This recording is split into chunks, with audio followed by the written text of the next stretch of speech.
Hello everyone, thank you for joining yet another rental scale up masterclass, webinar, online hour of fun. Seriously, today we're going to be talking about 2025 and especially on the supply side, inventory side.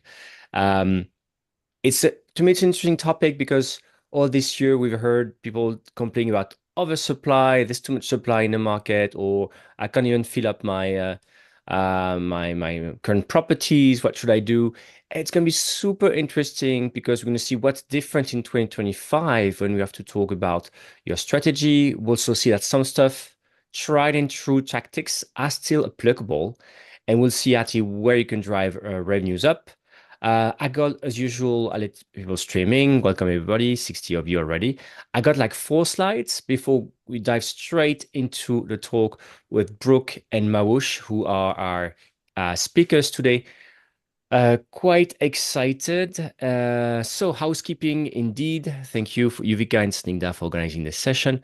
So, we have a Q&A section in Zoom. You can ask any question anytime. I'll try to look at the questions as we go along. Otherwise, it will take the questions at the end. But straight away in the chat, just can you let me know where you are, maybe and how many properties you are managing? So we can get started. We can have a feel of who you are because we want to make sure we are adapting the session to you. So just in the chat, let us know where you're based and how many properties you have. Thank you, Jack. Jack in the Smoky Mountains, 230 properties. Kyle, 110 properties, Oklahoma. Destin, Florida. Hello. Joanna from Porto. There we go. You guys are going so fast. Fantastic. All right. Chris in south of England, 500 properties, 14 properties beachfront for Mark in Florida, 75 in London, 5 in New York State. Great. 65, 50 plus. Cool. That's good. So keep it coming. Let us know. And I'm going to start with my 4 slides and get started straight away because there's no reason to make you wait. All right. If you've ever attended a session with me, you know how I'm always struggling to find the right screen to share, but I hope it's the right one. It's not my family photos for once. All right. I hope you can see the right screen. Let me know if not. Um, uh, all right. So as I said, we shall be talking about supply this session about 2025. I'm Thibault. I'm the founder of Rental Scale Up. It's a short-term rentals news website. We talk about what the big OTA is up to, Airbnb, or we talk about market trends, or we talk about as well vacation rental technology. And I'm also the head of product marketing for PriceLabs, which now owns Rental Scale Up, and PriceLabs is a revenue management and dynamic pricing platform. Look at that, all done. But without further ado, you know what I'm going to do? I'm going to stop here the slides for the moment so that Brooke and Mahwushh can introduce themselves because I think it's way more fun than hearing me talk for hours. So, Brooke, you're first on your slide. Do you want to introduce yourself, please? Yeah, happy to. So thanks for having us, Thibault. Yeah, this is a great event. Pleasure to be here. But my name is Brooke Pfautz. I've been in the short-term rental space I just celebrated my 17th anniversary in this great industry. Stumbled into it like many of us did. Was actually in mortgage banking prior to this, but launched a company called Vantage Resort Realty in Ocean City, Maryland, which is about 3 hours east of Washington, D.C. Grew that company pretty fast, grew it from 0 to 500 properties in 5 years. Then I sold that company, and then I was chief business development officer for a large management company down in Orlando. Did that for about 5 years. And then about 6 years or so ago, launched Vintory. And Vintory, we do one thing and one thing only, and that's help professional management companies grow their inventory. So we don't do anything with guests. We're not doing anything with revenue management. We're not doing anything with operations. We focus exclusively on supply and helping management companies add more properties. And then about a year ago, I launched another company called Comparent, and Comparent is the largest marketplace connecting vacation rental homeowners and vacation rental managers. So it's kind of like Match.com, connecting those two parties there. and it's the largest marketplace in the world for management companies. There's over 5,000. I think there's like 5,500 management companies on there right now, and we're driving lots and lots of homeowner traffic there, and where they can see lots of different metrics and reviews and things like that, so they can make it really easy to decide who's the best management company to manage their property. And yeah, written a couple books along the way on vacation rentals. And happy to be here. Thank you. Speaking of which, Brooke, first, very excited to have you here. Don't you have a new book out there? I just just a couple weeks ago wrote my third book. So this is called The Ultimate Tech Stack Guide. The tools and software that power the top professional vacation rental managers. And this actually started as a LinkedIn post. I asked 55 different vacation rental managers to share their tech stacks. These are some of the top leaders in the industry. What software powers their company? And I kind of consolidated it all. And there's of course, PriceLabs is at the top of the list under revenue management, but there's lots of different great companies in there, got lots of things. But if anybody, I think Yuvika will put in the notes here in the comments in the chat how to get it. We're happy to give that away for free. So if you just go to vintory.com/tech hyphen stack slash hyphen, you can get a book. She'll hopefully put it in the comments and make it a little bit easier, but happy to give it away for free to everybody if you go ahead and do that. If it's international, you can download it, but if you are in the US, we'll actually mail you a copy, or anywhere that Amazon Kindle delivers. We'll happy to send you a copy for free. Fantastic, Brooke. Thank you so much for being here. As you know, Brooke is a member of the industry that's so resourceful, and thank you for your time today. Indeed, the link is in the comments, and I see as well a question in the comments. Yes, we are recording this session, so anybody who signed up will receive a recording of this session, plus probably the links that we've been mentioning, just to make your life easier, because that's what we do. Mahwushh, how about yourself? How are you? What time is it? I can't wait to see the view from your building. Good evening, everybody. It's 8 p.m. in Dubai, and there's this famous highway, Sheikh Zayed Road, that we are at just behind me. So my company is called One Perfect Stay. I've been in the vacation rental space for the past 8 years, almost completing a decade.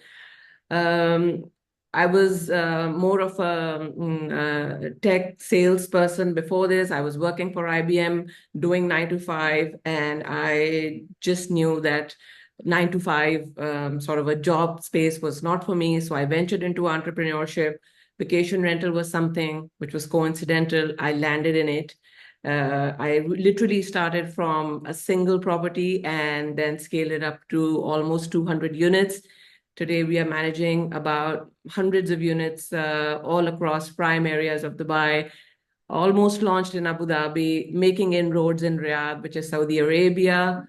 So yeah, it's been an interesting journey, a roller coaster, and it continues. We have two other verticals under One Perfect Group. So there's One Perfect Stay, which is the main company, which is the vacation rental company.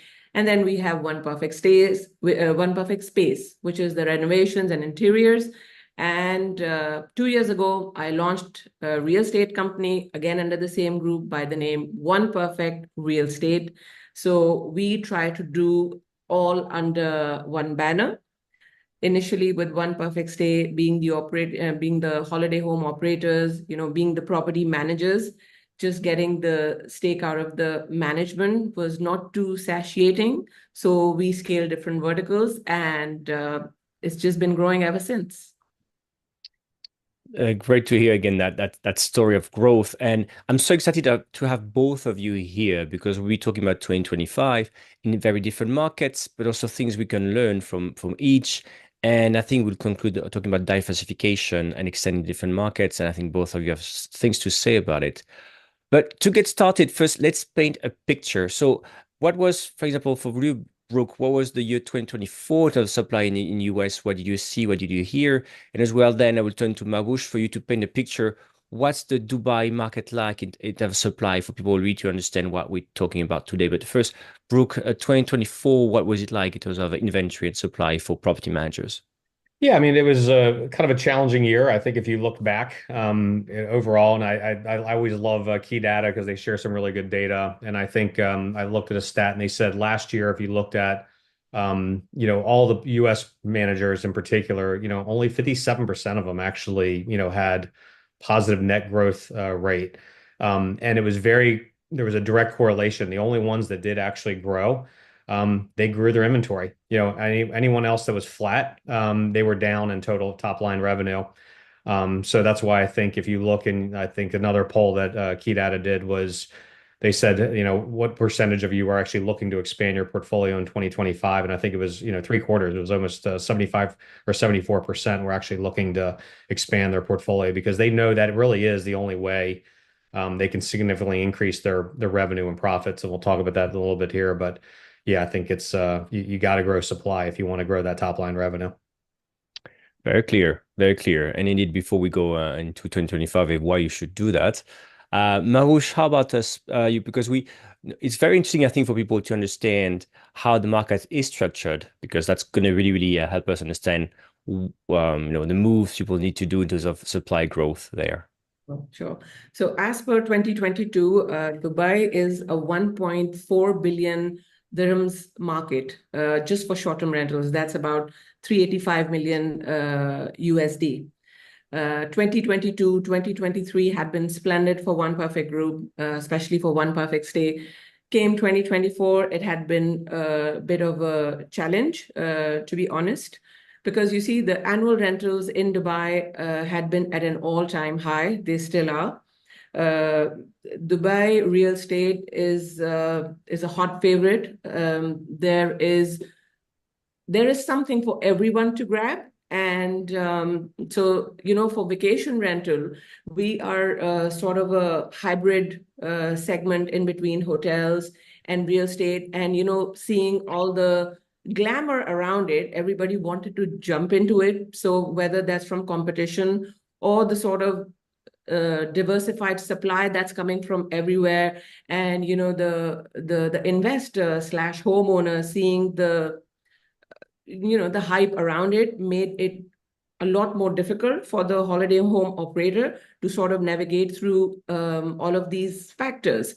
But to top it all was the annual rental. And a typical pitch usually is that short-term rental makes 20 to 30% more than a typical annual rental lease, which is not exactly true in this day and time, especially in Dubai. We have a tremendous growth in terms of expat movement, people making Dubai their home, etc. So naturally, annual rentals have been at an all-time high. And to convince the homeowner to still put the property on short-term rental has been more of a challenge. So hence there was a more churn. We sat together, we sort of pivot and diversified and looked at other segments which were still lucrative for short-term rental. So all in all, 2024 early was a challenge. Came August, it has been getting better. So it's a mixed bag from One Perfect Stay's perspective, to be honest. Yeah, thanks for being honest again, and for painting a picture of the arbitrage, basically, right, that owners have in Dubai, and may be different across some markets, but may resonate so with some people attending here because sometimes obviously we need to have conversations with the homeowners or real estate groups that we're dealing with. How about 2025? And I want to talk about this starting with you, Brooke, because in a way, and rental scale up. Week after week, I'm talking about oversupply. There's an oversupply. There's more listings at Airbnb and Booking and Vrbo. Every week have advertising campaign on YouTube where they tell homeowners to start listings, right? So there's no end in sight, yet more listings. And yet you think that in 2025, people should be adding inventory. Why do you think so? And you started touching upon that, but let's repeat that to make it very clear. Why should people still be adding supply in 2025? Yeah, I mean, obviously, I might be a little bit biased because we're in the inventory growth business, but just like the stats I said before, that it is really truly the only way you can kind of increase your top line revenues and your bottom line profits. And and we've done some studies on this. Adding new inventory is the greatest lever you can do to grow your top line revenue. We did a study. We took like an average property manager with about 40 properties doing about $300 a night, 65% occupancy. And, you think about there's three levers you can pull. You can increase rates. So let's say you go out there and you increase your rates by 5%. It has a $142,000 impact. If you increase your occupancy by 5%, it has about a $219,000 impact. And look, these are important things. You have to do these things, right? You need to continue to market and distribution. You need to do revenue management. But if you look at the same equivalent lift, and we surveyed all of our partners, and they said the same equivalent lift would be about adding one property per month. Well, if you do the math on that, that's an $854,000 top line revenue boost, or 4 to 6 times the impact. Again, there is not a better lever that you can pull, to increase your top line revenues or even your bottom line profits than just adding a couple properties. It has the most significant impact. It's like I always say, like adding one property is like getting 100 reservations. You're gonna get them. You will get those reservations. So go ahead and grow the supply, grow the inventory, and again, it's going to have the greatest impact. Thanks for sharing that. And I know you did. It's great that you have these stats and these numbers you see, and it's the score of your job, right? That's what you help people do. That's interesting as well. And Mahwushh, how is it for 2025? Because again, I like what you shared. You shared, the difficulties in 2024, right? So does it make sense in a market like Dubai as a property manager to say, yes, I will be adding properties, for example? 100%. I agree with Brooke here. There have been learnings. But the only way forward is to get the right inventory. You cannot do without having more asset, but I think you got to be a little bit more selective about the sort of asset you want to onboard. It's not just, everybody's welcome. And so you got to be a little bit more specific. It may be painful for the time being when you have limited number of units. So let's say, your break even is at 100, but but if you will try to achieve it, let's say with 80, but these are your top-notch units somewhere in downtown or Palm Jumeirah or JBR or Marina for that matter, which are the go-to places for vacation rental business, that's when you sort of, make it work. So definitely get more asset, but at the same time, be very specific and be choosy. Don't just onboard anything for the sake of taking your number from, I would say, 100 to 200. Something which is in the second periphery, something which is in the outer periphery. So, for example, having a 5-bedroom villa in Palm on a private beach with the infinity pool, one villa, as compared to having, say, 20 units in a secondary area, say south or anywhere else. It's more beneficial. It makes more sense for the company to probably manage that one villa as compared to the 20 units which are probably unclustered and spread in the second periphery. From the financial point of view, from the operations point of view. So probably wait slightly, but get the right inventory under your portfolio. Thanks for sharing that, indeed. And then I see there are more than 80 people attending right now. It's fantastic to hear because there's just a poll a few minutes ago, and 86% of people in this survey we just did said their number one priority in 2025 is growing inventory, adding supply. So it looks like we're at the right place, or we're attracting the people who care about the topic. I'm not sure, but it looks like what we're saying matters. Also, to go to your point, Mahwushh, we have in the comments Sergio in Cabo San Lucas in Mexico, who said basically that in their market, for example, they saw an increase of 18% in number of listings. But when it comes to luxury markets, it's still a good market. It's actually even more stable in terms of occupancy and rates. So it's interesting. It's going your way, at least for these two markets when it comes to talking about the top end of the market. So looks like in 2025, more people who are attending most people who are attending this webinar today want to add supply. So let's go about how to do it. And also, because there's things, and I don't think it's our first, it's clearly not our first webinar together, Brooke. We talked in the past already about how to add inventory. So I'm curious about what are things still, true and still people should still be doing, and what is anything new in 2025? You think is there anything people should start doing or stop doing that's different in 2025 or not again, right? We don't have to reinvent the wheel sometimes. Yeah. What do you think? Yeah, I mean, so the first thing, and nobody likes when I say this answer, but the number one thing you can do to build to get more inventory is build a great company. If you build such a great company where people are just like word of mouth is kind of driving that business, that is the ultimate thing to do. But unfortunately, that's hard. It takes time. And when I was at that company down in Orlando, that was us. We had more leads than we knew what to do with. There's other, our partners that have so much existing. They built such a great company that they have all this great referral traffic coming in. That is the number one thing to do. But again, it's super challenging. It takes time, and everyone's obviously going to try to do that. But just going back to more to the question at bay here, really it's stick to the kind of fundamentals. And the number one fundamental is consistency, constant pressure on the market. So my mentor, a guy named Gary Jago, he has the School of Entrepreneurship at Notre Dame named after him. He was my mentor. With marketing, he said, Brooke, constant pressure on the market, continue to market and continue to do that. And the really those fundamentals, believe it or not, especially in a lot of most of our partners are US based. So direct mail still works. A lot of people think that direct mail is old school and it's for yesterday's managers, but guess what? It works. The math pencils out, the ROI is there. But it's critical that you have the right, data, and I'll talk about that in a second. The second thing, one that works, is cold email outreach. But you need to know how to do it. We're not talking like newsletters, through MailChimp or Constant Contact.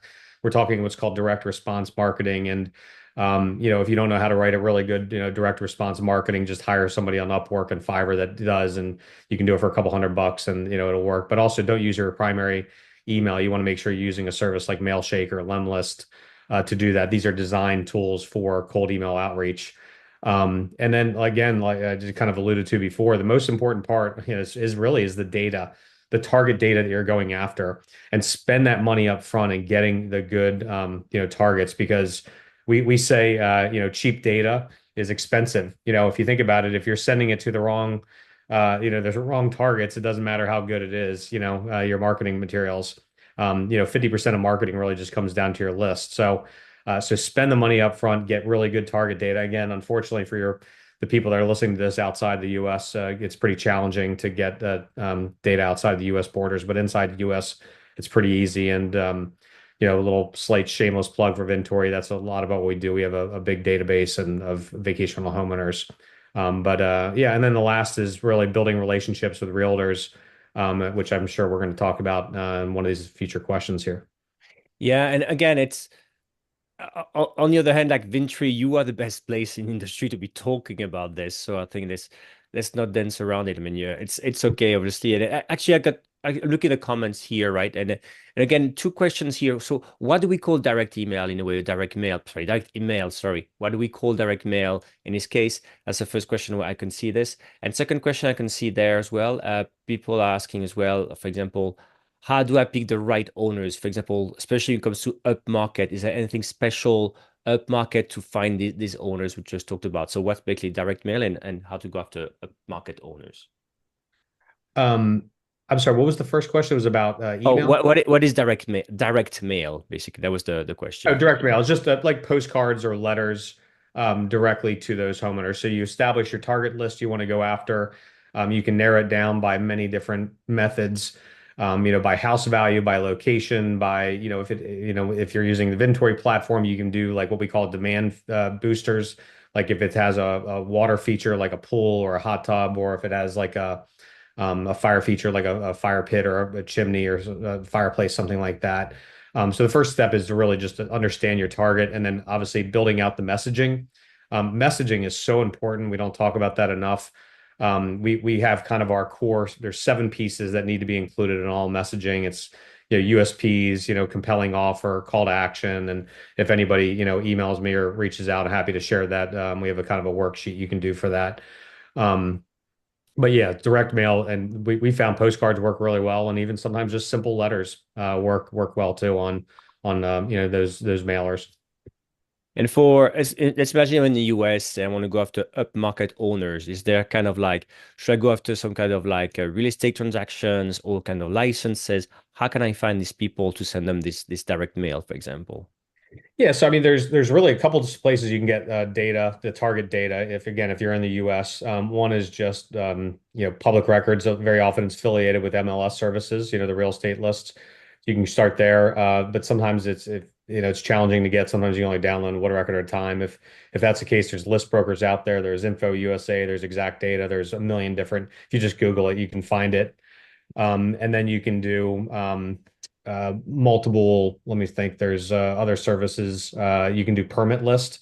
So if your city, county, or township has a vacation rental permit, you can request a list. You just have to go to the city or county and request it.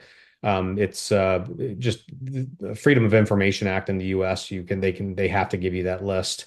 And then there's obviously industry companies that, like Vintory, that consolidate all this information and pull it in to make it really easy for you to, narrow down and sort and things like that. But you can choose your house value, you can choose location, bedroom, square footage, and all those different things to really, if you really want to go up market, you can do that. Thanks for all these. Thanks for all these details. Indeed, that answers a lot of questions people had on this, on how to do it. Mahwushh, how different is it in Dubai, right? Imagine I want more of this. You talked about this first ring inner villas, the best placed villas. How do you go about it in a market like Dubai? Yeah, so just to simplify that, like primary inventory, which is the hub of tourism. And then there's the outer periphery, which is more resident based.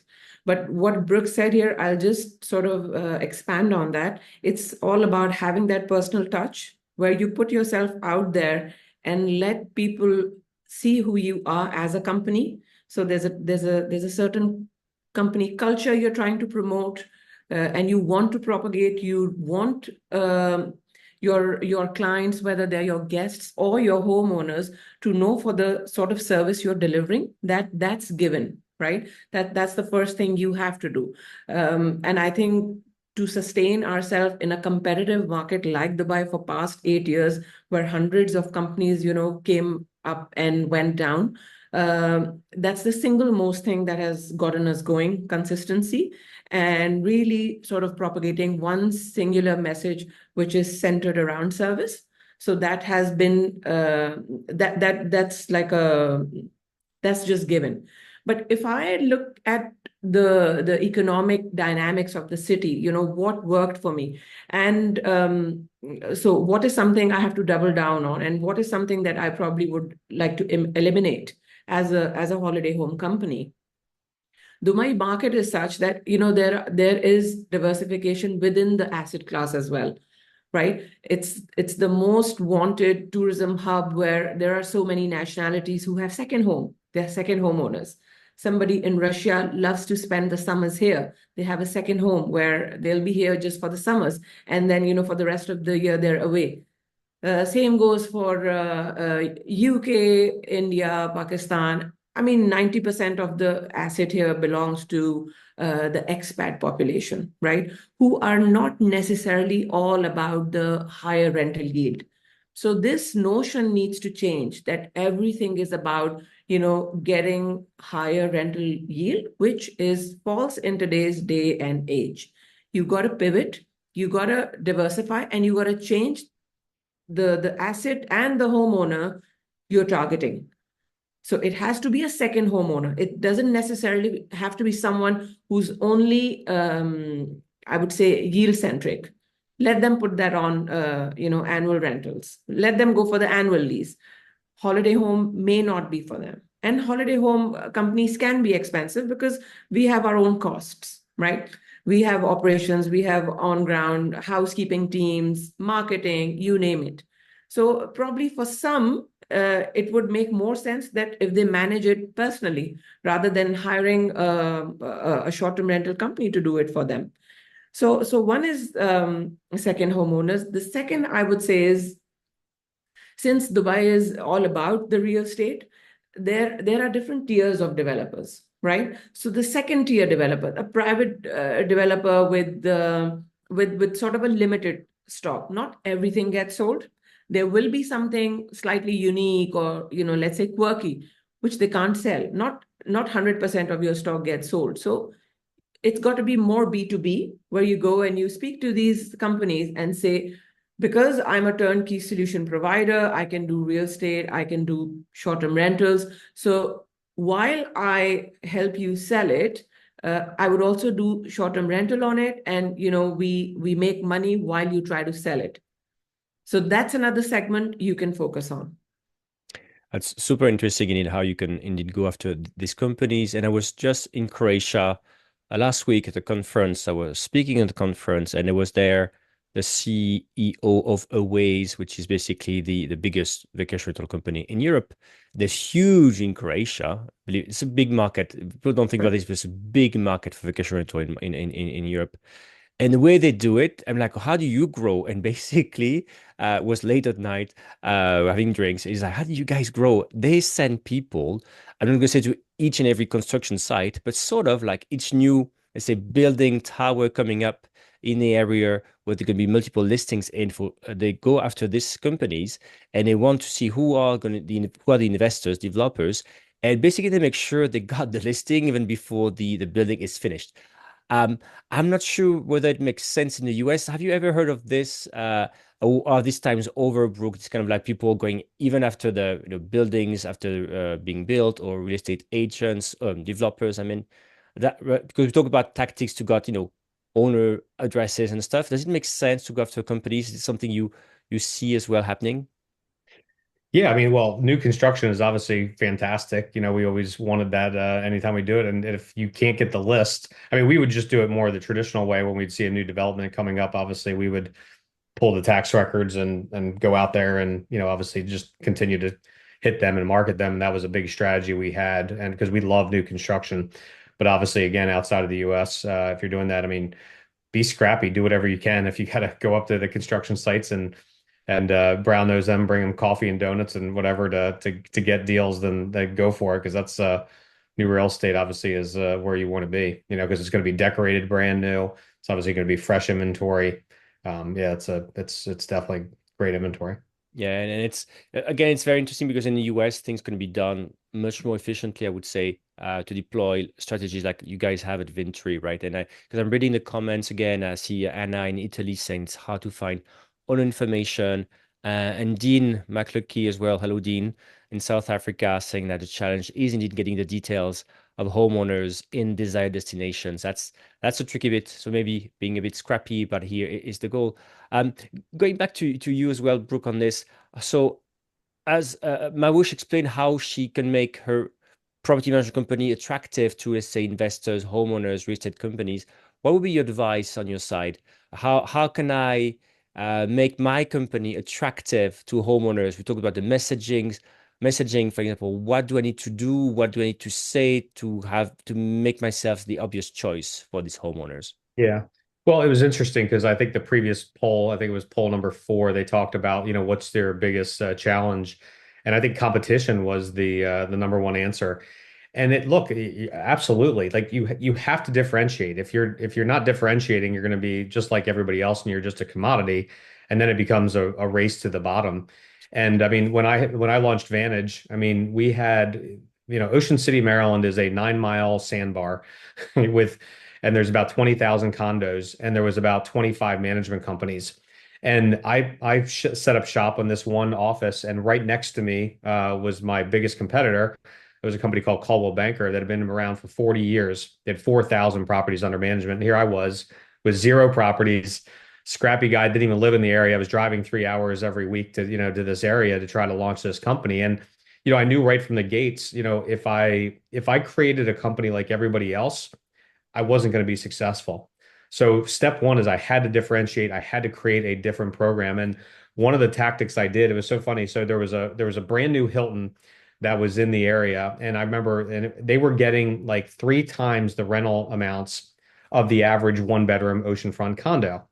And I was like, well, why is that? So I literally just went down there. I actually rented a room for the night just to see what it was about. And they had this beautiful lobby. They had a USA Today sitting on your doorstep every morning. They had a beautiful gym. And it was just a nice, property. And I'm like, this wasn't really much different than, some of the one bedroom condos that I've seen, in this market, and the fact that they were paying 3x the price. So I said, you know what? If I'm going to do this, how do I kind of cross that gap here? How do I come close to that? So what I did is I tried to build a rental program that was more like the Hilton, than necessarily the Caldwell Banker Vacation Rental Management Company, where their idea of hospitality was when you walked in the door, they handed you the keys and said, get the hell out. That was kind of their hospitality. So, the first thing we did is I emulated that. So we hired these college interns that would literally go by bike and deliver the USA Today on everybody's doorstep every single morning. And nobody was doing that. No other management company was doing that. If the property didn't have a gym, we offered a free gym membership. We partnered with one of the local gyms and gave them these certificates that they could use. We did something called our Sunny Days Guaranteed program, where if it rained 4 more days out of their week's vacation, we actually gave them a full refund for their week's stay. Now, that was actually, I bought a small insurance policy. Believe it or not, there's insurance policies out there that you can get based on weather.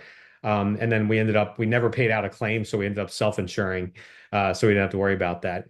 And then I partnered with a company like Third Home. If you've never heard of Third Home, it's the largest reciprocal vacation club in the world. It's unbelievable. We partnered with them, and every one of our owners had access, and we gave them a membership to Third Home, so then they could then travel and stay at all those different homes. So they could turn their second home and travel all over the world as many times as they want. So again, the whole point of this is we had to differentiate. We had to create a different, program, or else, like I said, we just became a commodity, and then it was all about commission. And very often, when we onboard new partners now, we see this. They come to us and we ask them, what are your USPs, your unique selling propositions? What is your differentiators? And a lot of times they sound very platitudinal. They sound like everybody else. And we're like, guys, if you want this to work, you need to kind of do some different things.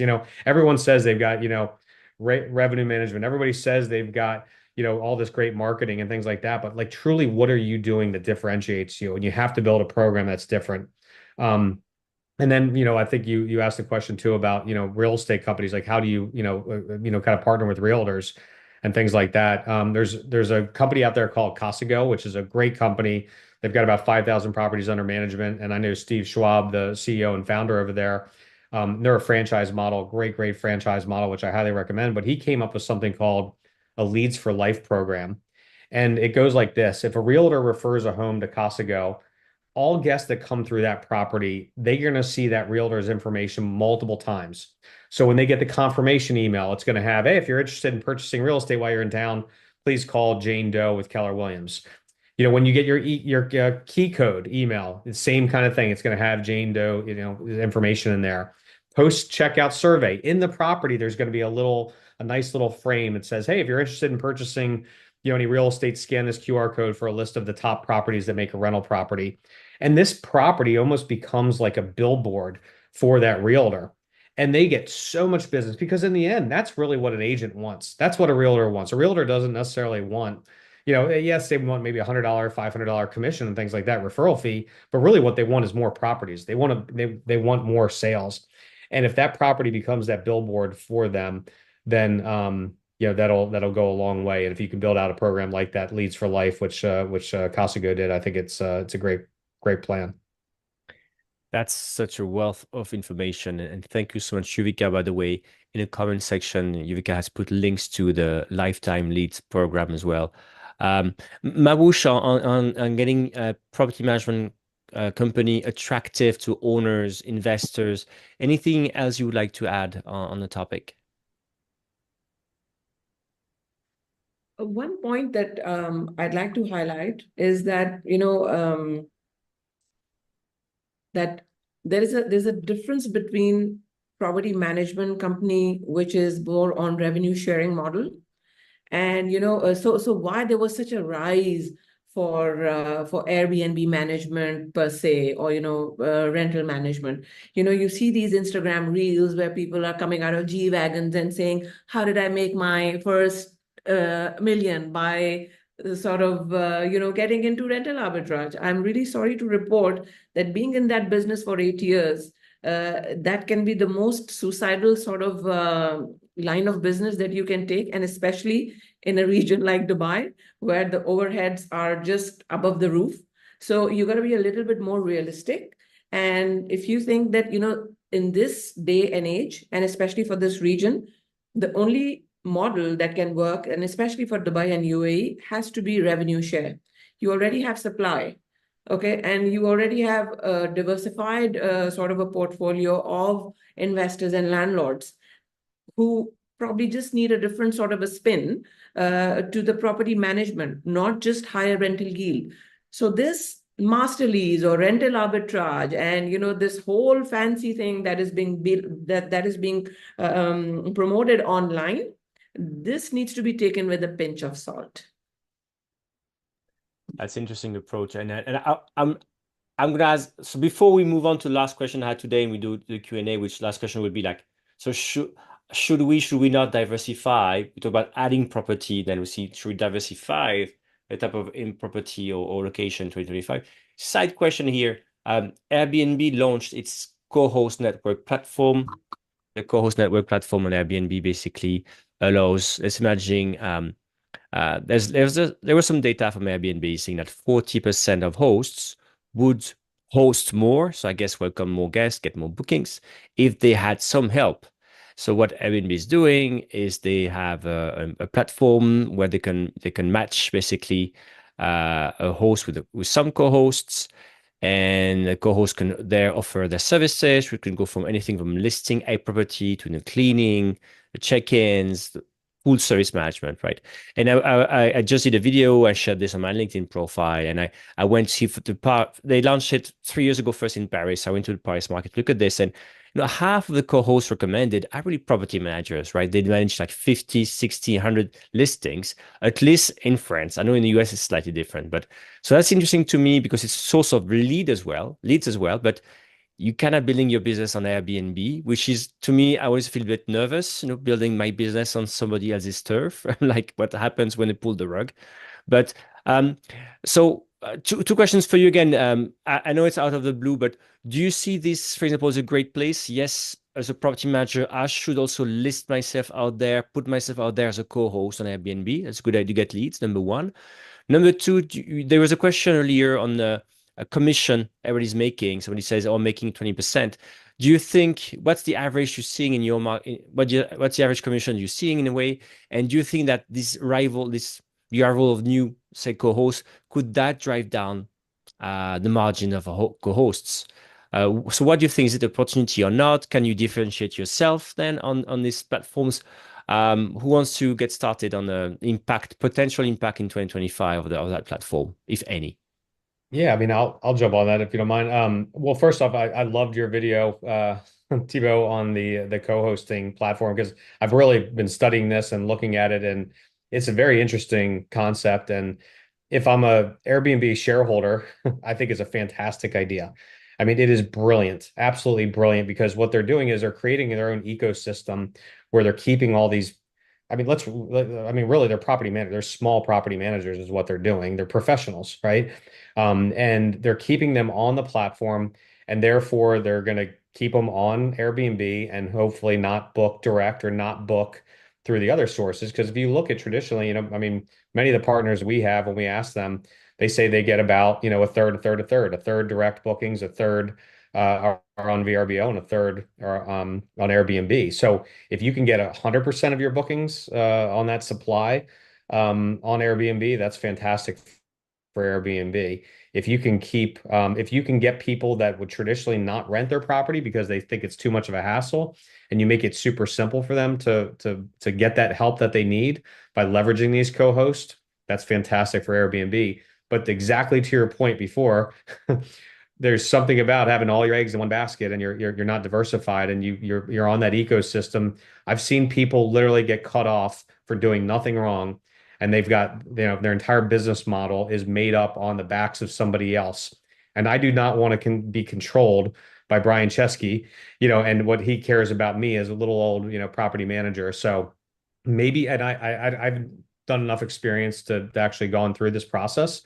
But maybe there is a way you can actually get leads that way, and then you can slowly. I'm sure Airbnb is not going to like it, but maybe you can slowly start pulling them off to your traditional rental program. But it is a way to initially get some supply. I actually did apply to be a co-host, so we'll see if I start getting some leads that way. I have a property in Bethany Beach, Delaware.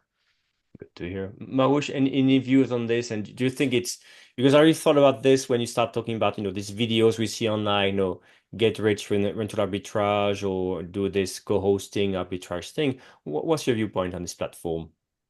Absolutely. If you look at it from the Airbnb's point of view, it's got a certain strategy they're trying to push. Nothing wrong with it, only if you're Airbnb. But from a property management point of view, you need to diversify. And the future is direct bookings. You will never be able to eradicate or completely abolish the channel management. It will always be there. But from what I've learned from my experience and moving forward, it's got to have a very balanced sort of a split between various channels, whether it's Airbnb, Booking.com, Vrbo, Ctrip, whatever you want to call it. But at the end of the day, starting from at least 30% of these bookings have to be from your own website. That's the future. I see that happening even when I'm, booking as a traveler. Something that I used to see on Booking.com. Now that particular hotel or Airbnb reaches me directly and pushes me to sort of book directly. So seeing it from another perspective, direct bookings is the way. You will never be able to sort of completely let go of the channels. They will always be there, but there has to be a healthy balance. And speaking of diversification, right? We talked about diversification of your booking sources, booking channel. What do you think about, let's go back to inventory for a minute. I know that you've been expanding in Riyadh, for example. What's the logic here? Because we could think, oh, wow, she's going from one market, which is Dubai, which is growing, which is interesting, complicated enough, and going after a different country, and it's with very different environments. So what's the logic here, and would you advise that to other people expanding to a different market or even country? Absolutely. Diversifying, going into different market is the only way forward. And probably because, the proximity of the region is such that Dubai, Abu Dhabi, and then Riyadh is just less than 3 hours from each other by plane.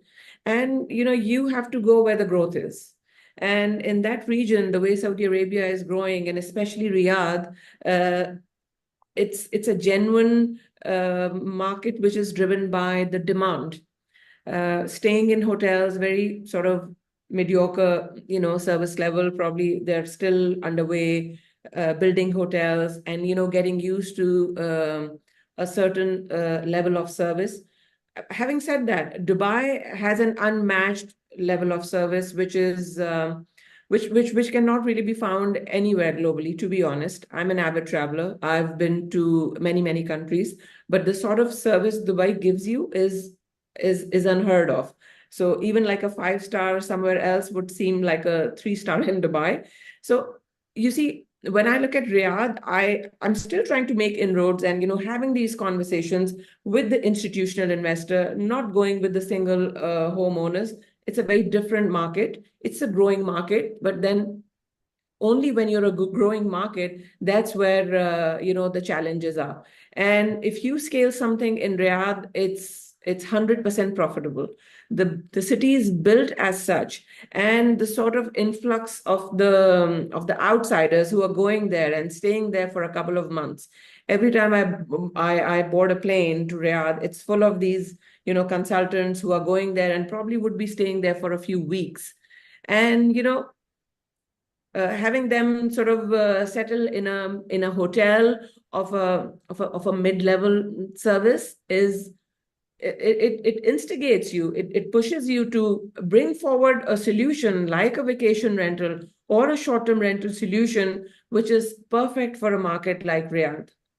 You have clusters of buildings in one specific area, which can be redone.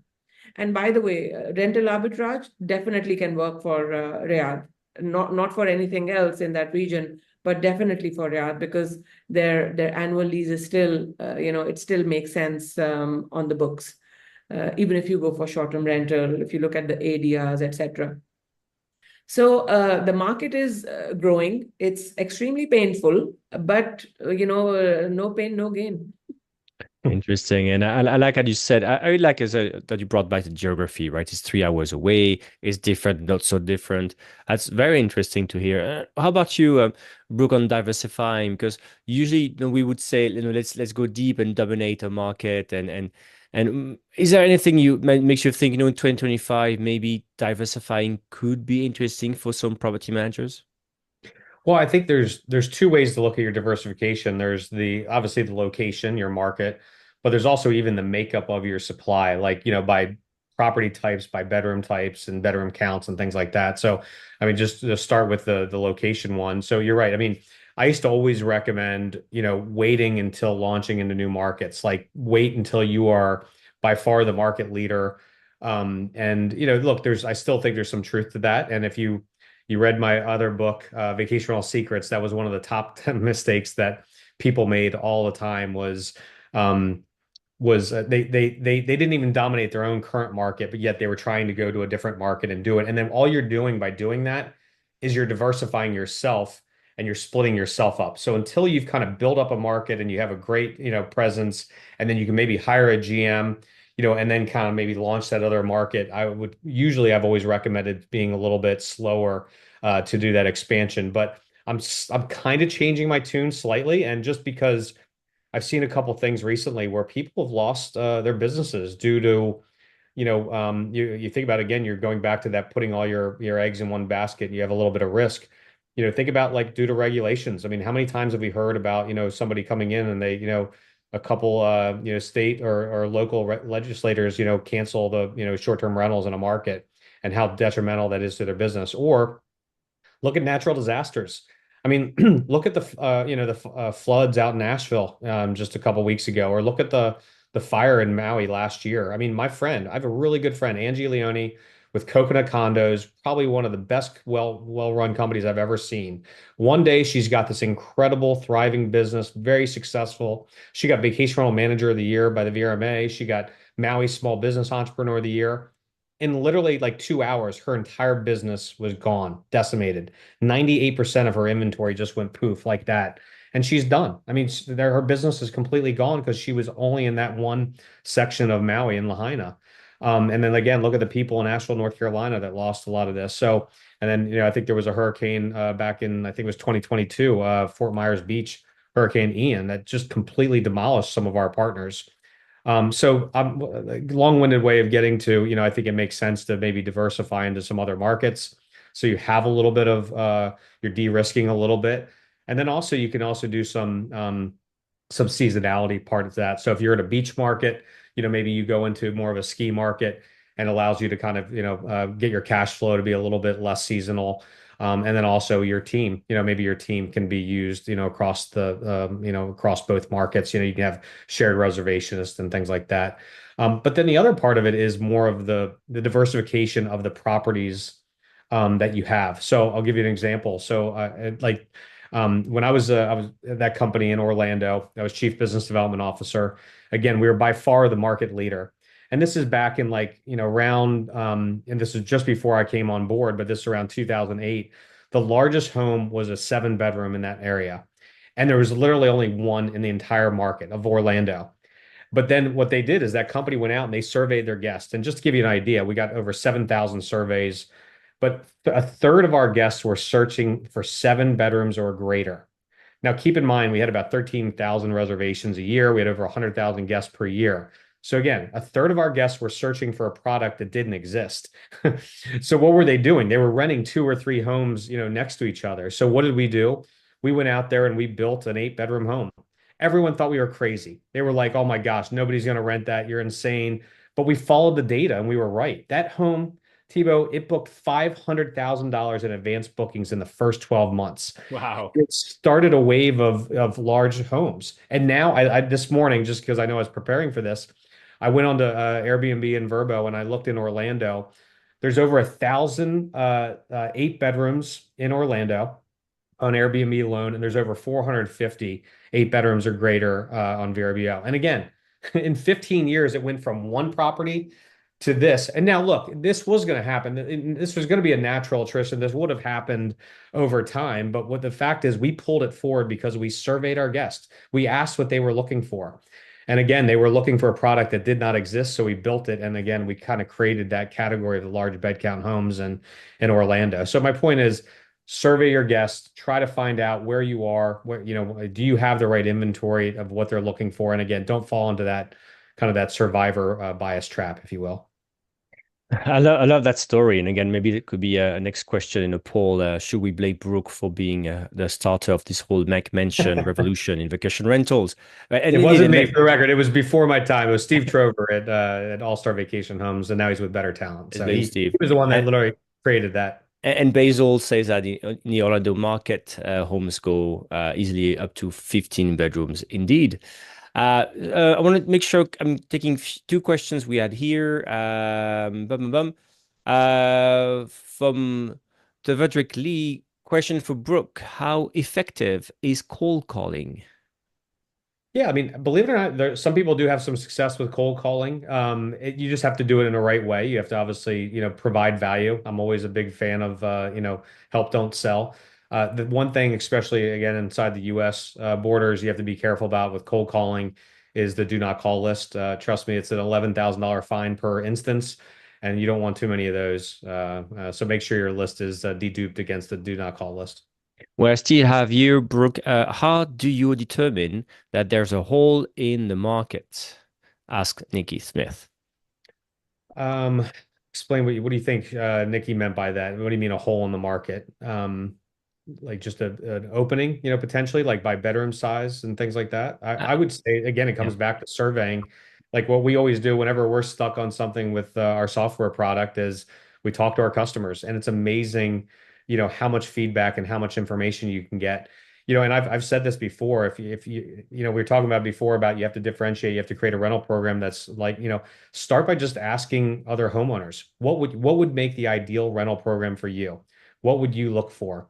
And ask them, and you'll be amazed the business. I mean, they could literally you could design an entire property management business by literally just talking to homeowners and find out all their pain points, and then just take the inverse of that and solve those pain points. And you will have an incredible rental program. And again, you'll have no problem attracting new homeowners because you've built a program that they're looking for and not necessarily what you're looking for. And I think and I'm going to put my PriceLabs hat for a minute on. And Literally. there's a tool called Revenue Estimator Pro on PriceLab, Revenue Estimator Pro. And what it does, if you enter an address, it's going to tell you for this address in the overall market, it's able to tell you the revenues for a property and even per number of bedrooms, for example. So you can refine the comp sets and say, okay, I want to know how much they can make in a market, and then you can refine and say, I want to see for 5 to and up bedrooms, for example. That can give you an idea, let's say, of how much demand there is and how much people are getting for this. Obviously, I think you have to do exactly both with what Brooke said. What's the potential demand? Because that's unsatisfied demand that you will not see the current bookings because you don't know what you can guess from the bookings. You can guess how fast these properties fill up. You can see this in the revenue management data and how much they're getting, right? What's the ADR, for example? That can give you an idea, there's room for more, for example. Mahwushh, I cut you off, I think. No worries. I just wanted to add, you have to give this to direct bookings that, when you have the incoming calls and when you have your own website and you keep getting inquiries about a certain requirement that you cannot fulfill, that's another indication of what's missing in your portfolio, what's missing in your inventory pyramid.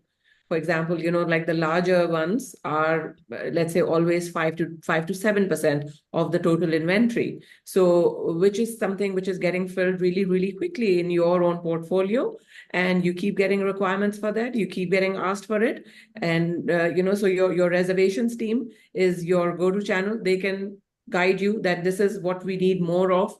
So our reservation team always tells us that we need more townhouses, or we need more villas, or whatever it can be. Your In own data gives you the best insights. Yeah. In general, I've seen this across the board in markets that traditionally don't have a kind of high bed count homes. If you build that first one, or if you kind of I've even seen people combine like two 4-bedroom townhouses, market it as an 8-bedroom. It's always the top performing home in the market. It's we saw it in Bethany Beach, Delaware. There wasn't any large bed count homes.